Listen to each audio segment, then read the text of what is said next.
जय हिंद साथियों, स्वागत है आप सभी का YouTube channel Kanhaiya GS world में। दोस्तों, एसएससी जीडी भर्ती 2022 का फिजिकल के लिए एडमिट कार्ड आ चुका है। उसके बारे में हमने आपको बता भी दिया है कि एडमिट कार्ड कैसे डाउनलोड करें। यदि आपने नहीं किया है तो इस वीडियो को देख लीजिए। इसके अलावा इस वीडियो में हम लोग जानेंगे क्या क्या पीएचटी और पीईटी के लिए ज़रूरी निर्देश हैं जो कि दिए गए हैं, और हमें वहाँ पर ले करके क्या क्या जाना है, जैसे पहचान पत्र, फ़ोटो और क्या क्या चाहिए। इन सब चीज़ों के बारे में वीडियो में बात करने वाले हैं। तो चलिए। और दोस्त, यदि आप पहली बार आए हैं तो SSC, UP police, UP triple SC किसी भी भर्ती से संबंधित खबर पाने के लिए चैनल को सब्सक्राइब जरूर कर लेना है और नोटिफिकेशन के लिए घंटे को भी दबा देना है। बाकी लाइक को एक तो आप लोग कर देते हैं। चलिए जानते हैं इस वीडियो में। देखिए, तो सबसे पहले आपने एडमिट कार्ड अपना डाउनलोड कर लिया होगा। कुछ इस प्रकार से है। तो एडमिट कार्ड के नीचे ही आपका पहली बात तो यहाँ पर आपको दे देगा सेंटर आपका कहाँ पर एग्ज़ाम है, यानी कहाँ पर आपका फिजिकल होना है। और उसके बाद जब आप लोग नीचे देखेंगे तो यहाँ पर लिखा है अभ्यर्थियों के लिए महत्वपूर्ण निर्देश। तो इसी को आप लोग पूरी ध्यान से सुनिए या फिर पढ़ लीजिए। ठीक है, ध्यान से सुनिएगा एक एक पॉइंट को, क्योंकि वहाँ जाने के बाद बहुत दिक्कत हो जाती है यदि आप इसके बारे में नहीं जानते हैं। तो नंबर 1 पॉइंट कह रहा है शारीरिक मापदंड, शारीरिक क्षमता परीक्षा हेतु आपका दाखिला अस्थायी है, यानी कि यहाँ पर अस्थायी की बात कर दिया।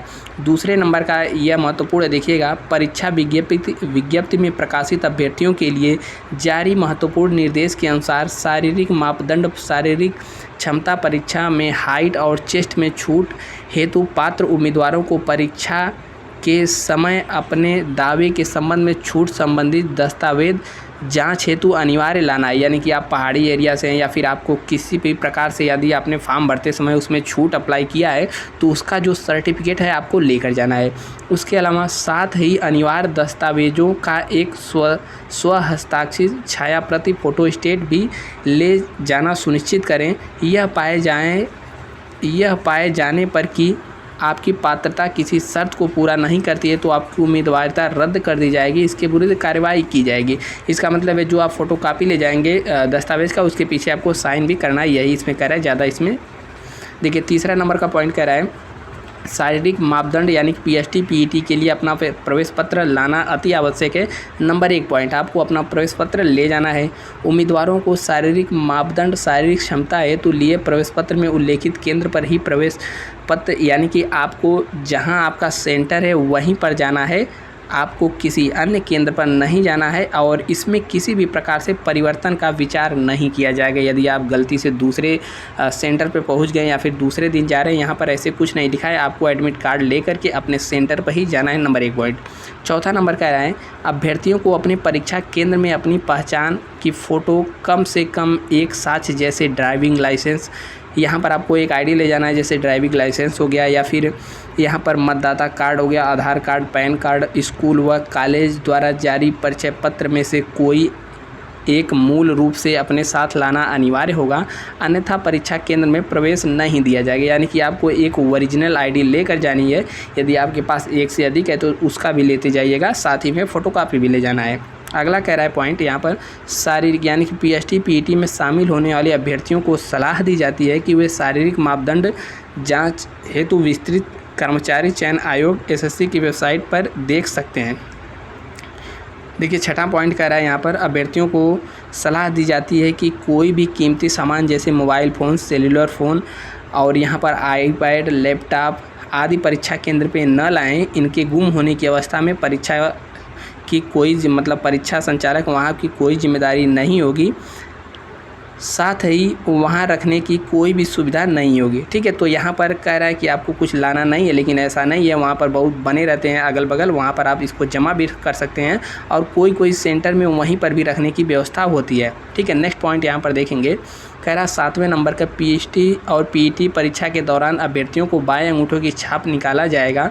अतः अभ्यर्थियों को निर्देशित किया जाता है कि अपना बायां अंगूठा साफ़ सुथरा रखना सुनिश्चित करें। यानी कि दाहिना आपका जो बायां अंगूठा है उसको आपको साफ़ सुथरा रख लेना है। इसके अलावा शारीरिक मापदंड, शारीरिक क्षमता परीक्षा में शामिल होने वाले अभ्यर्थी स्वयं के खर्चे पर परीक्षा स्थल पर जाएँ। कोई भी किसी प्रकार से भुगतान उनको नहीं किया जाएगा। परीक्षा में शामिल उम्मीदवार कुल मिला जुला कर कह रहा है अपने खर्चे पर जाएं, अपना भोजन सब ले करके जाएं। परीक्षा संच यानी कि वहाँ पर परीक्षा के द्वारा आयोग के द्वारा कोई भी आपको सुविधा नहीं दी जाएगी। तो यह बताने की क्या ज़रूरत है, यह तो सबको पता ही रहता है, हालांकि इन्होंने बता भी दिया है। 9वां पॉइंट कह रहा है पीएसटी और पीईटी की क्षमता परीक्षा में शामिल होने वाले उम्मीदवारों को सलाह दी जाती है कि वे अपना स्पोर्ट किट लाना सुनिश्चित करें। जैसे अपना जूता हो गया, ठीक है, जूता के अलावा हाफ चड्ढा हो गया और अपना पहनने वाला स्पोर्ट बंडी वगैरह, ठीक है, तो यह सब अपना स्वयं ले जाना है वहाँ पर। इस शूज़ में स्पोर्ट्स शूज़ आप अपना ले जा सकते हैं। शारीरिक मापदंड शारीरिक परीक्षा में आने वाले अभ्यर्थियों से अनुरोध है कि वे अपने 4 नवीनतम पासपोर्ट साइज़ फ़ोटो अवश्य लाएं, यानी कि आपको यहाँ पर 4 फ़ोटो भी लेकर जाने हैं। देखिए यहाँ पर बहुत सारे लोग पूछेंगे कि क्या हम जूता के बिना भी दौड़ सकते हैं, तो देखिए यहाँ पर अलग अलग क्राइटेरिया होती है। कहीं कहीं तो बिना जूता का या जूता का जैसे मन तैसे आप दौड़ सकते हैं, लेकिन कहीं कहीं रोड पर ही दौड़ा देते हैं अक्सर जगह। तो रोड पर दौड़ाएंगे तो बिना जूता का दौड़ना यहाँ पर टफ़ हो जाता है, पैर और छिला जाते हैं, इसीलिए जूता पहन कर ही आप दौड़िए। हालांकि हर जगह यह व्यवस्था नहीं रहती है, कहीं कहीं बिना जूते का भी आप दौड़ सकते हैं। 11वां कह रहा है महिला अभ्यर्थी जो कि जांच के दौरान गर्भवती पाई जाती हैं को अस्थायी आयोग घोषित कर दिया जाएगा और उनकी नियुक्ति जब तक कि गर्भावस्था समाप्त न हो जाए स्थगित कर दिया जाएगा। गर्भावस्था समाप्त होने के 6 सप्ताह बाद रजिस्टर्ड मेडिकल प्रैक्टिशनर के योग्य प्रमाण पत्र लेने के उपरांत ही उनका शारीरिक क्षमता परीक्षा की पुनः जांच की जाएगी। तो यह महिलाओं के लिए 11वां पॉइंट है। 12वां है भूतपूर्व सैनिक जो कि कंप्यूटर आधारित परीक्षा में सफल पाए जाएंगे। शारीरिक मापदंड शारीरिक क्षमता स्टेज में ऊंचाई छाती वजन के लिए उपस्थित होंगे। भूतपूर्व सैनिकों की दक्षता परीक्षा नहीं की जाएगी। इन्हें गहन चिकित्सा परीक्षा में अर्हता प्राप्त करनी होगी, यानी कि जो एक्स सर्विसमैन है भूतपूर्व सैनिक है उनका दौड़ नहीं होगा, केवल उनकी ऊंचाई नापी जाएगी, हाइट चेस्ट वजन यह सब उनका देखा जाएगा, बाकी दौड़ नहीं होगी।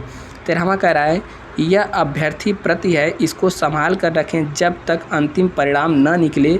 इसके प्रति को परीक्षा केंद्र में प्रवेश हेतु दिखाएं एवं बोर्ड अन्य संचालक अधिकारी द्वारा मांगे जाने पर अवश्य दिखाएं। यानी कि जो आपका प्रवेश पत्र है यह आपके अंतिम समय तक काम आएगा, तो इसको संभाल कर रखिएगा, मोबाइल में एक आध फ़ोटो भी निकाल लीजिएगा। कह रहा है कि शारीरिक यानी कि पीएसटी पीईटी के दौरान कोई भी दुर्घटना होने पर या फिर चोट लगने पर उम्मीदवार उसके लिए स्वयं जिम्मेदार होंगे। उम्मीदवार को 5 किलोमीटर / 1.6 किलोमीटर, तो देखिए यहाँ पर इसलिए लिखा गया है क्योंकि एसएससी जो भर्ती कराती है सीआरपीएफ वगैरह, तो यहाँ पर कहीं कहीं 5 किलोमीटर का दौड़ होता है, कहीं कहीं 1600 मीटर का दौड़ होता है। तो हमारा 5 किलोमीटर वाला है, तो इसलिए हमें 5 किलोमीटर पर ध्यान देना होगा। 5 किलोमीटर की दौड़ में स्वयं की शारीरिक फिटनेस को सुनिश्चित करें। विभाग सरकार एवं परीक्षा केंद्र की कोई जवाबदेही नहीं होगी। तो वहां जाने के बाद आपसे एक अंडरटेकिंग फॉर्म भी भरवाया जाता है कि कोई भी यदि हमारे साथ दुर्घटना होती है 5 किलोमीटर रनिंग के दौरान तो इसके जिम्मेदार हम स्वयं होंगे, आयोग या फिर परीक्षा एजेंसी या फिर वहाँ का संचालक जिम्मेदार नहीं होगा। 15वां नंबर और आखिरी कह रहा है अभ्यर्थियों को सलाह दी जाती है कि शारीरिक क्षमता परीक्षा के दौरान प्रदर्शन बढ़ोतरी की औषधि का सेवन न करें, यानी कि शुद्ध हिंदी लिख दिया है। तो यहाँ पर कोई भी जो ड्रग है या फिर कोई भी ऐसी दवाई का प्रयोग नहीं करना है जिससे भी किसी भी प्रकार का आपको ऊर्जा प्राप्त हो, ठीक है। तो शारीरिक क्षमता परीक्षा के दौरान किसी भी अभ्यर्थी को ऊर्जावान दवाई के प्रभाव में पाया जाता है तो भर्ती प्रक्रिया के लिए आगे से वंचित कर दिया जाएगा, यानी कि किसी भी प्रकार की दवाइयों का आपको सेवन नहीं करना है। यह गर्मी के मौसम में और भी हानिकारक हो जाता है, एक तो गर्मी और दूसरे खाने के बाद और भी दवाइयाँ गर्मी बढ़ा देती हैं, तो आपके साथ हादसा भी हो सकता है। बाकी यदि आप ऐसे पाए गए तो आपको तुरंत वहाँ से निलंबित यानी कि परीक्षा से वंचित कर दिया जाएगा। उम्मीद है आपको समझ में आ गया होगा। कुल मिला जुला कर आपको एक ID ले जानी है, उसका फ़ोटोकॉपी करवा लेना है और 4 नवीनतम साइज़ पासपोर्ट साइज़ फ़ोटो भी ले लेना है, ठीक है। और बाकी खाने पीने और रहने की व्यवस्था आपकी स्वयं की करनी होगी, इसके लिए यहाँ पर कोई जिम्मेदारी नहीं लेगा। और यदि आप पूरी तरीके से फिजिकल फिट है तभी परीक्षा देने जाएं, ऐसा यहाँ पर लिखा गया है। तो उम्मीद है आपको समझ में आ गया हो। कुछ भी और पूछना हो या फिर आप एडमिट कार्ड डाउनलोड नहीं कर पाएँ तो वीडियो या देख लीजिए, या फिर आपको हमारे Telegram channel Kanhaiya GS world YouTube पर टेलीग्राम पर सर्च कर लीजिएगा, वहाँ पर भी हमने इसका डायरेक्ट लिंक डाल रखा है, आप वहाँ से डाउनलोड कर सकते हैं। बाकी मिलते हैं किसी नेक्स्ट वीडियो में, तब तक के लिए जय हिंद। और चैनल पर नए हैं तो सब्सक्राइब वाला बटन भी दबा देना।